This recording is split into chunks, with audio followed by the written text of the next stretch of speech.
রাশিয়ায় গিয়েছিলেন ভাগ্য বদলাতে, তা না পেরে দালালের প্রলোভনে পড়ে হয়ে গেলেন যোদ্ধা। ইউক্রেনের বিরুদ্ধে লড়াইয়ে যোগ দিয়েছিলেন এক বাংলাদেশি।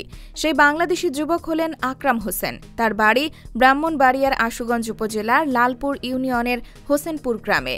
রাশিয়া ইউক্রেনের মধ্যে চলমান যুদ্ধে রুশ বাহিনীর হয়ে অংশ নিয়ে নিহত হয়েছেন ২৫ বছর বয়সী ওই যুবক। তিনি হোসেনপুর গ্রামের মোর্শেদ মিয়ার ছেলে।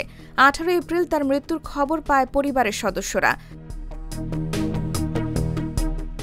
নিহতের স্বজনরা জানান, ৫ ভাইবোনের মধ্যে আকরাম ছিল সবার বড়। টানাপোড়েনের সংসারে আর্থিক সচ্ছলতা আনতে প্রায় ১ বছর আগে রাশিয়ায় পাড়ি জমান আকরাম। প্রথমে সেখানে একটি চীনা প্রতিষ্ঠানে চাকরি নেন, তবে বেতন আশানুরূপ না হওয়ায় দালালের প্রলোভনে পড়ে ২.৫ মাস আগে ইউক্রেনের বিরুদ্ধে যুদ্ধে অংশ নিতে চুক্তিভিত্তিক রুশ বাহিনীতে যোগ দেন। যুদ্ধের পোশাক পরা একটি ছবিও আপলোড করেন নিজের ফেসবুক আইডিতে।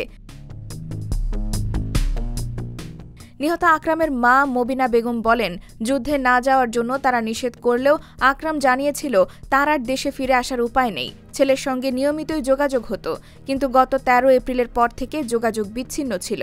আকরামের এক সহযোদ্ধা ফোন করে জানায় সে ইউক্রেনের মিসাইল হামলায় মারা গেছে। তিনি সন্তানের লাশ ফেরত চান।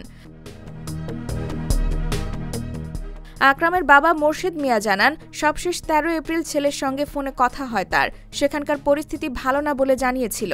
দেশেও ফিরে আসার কোনো পথ ছিল না।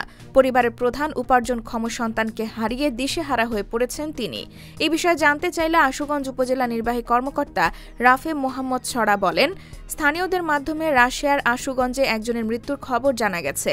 নিহতের মরদেহ দেশে ফিরিয়ে আনার ব্যাপারে প্রবাসী কল্যাণ মন্ত্রণালয়ে যোগাযোগ করে প্রয়োজনীয় ব্যবস্থা নেওয়া হবে।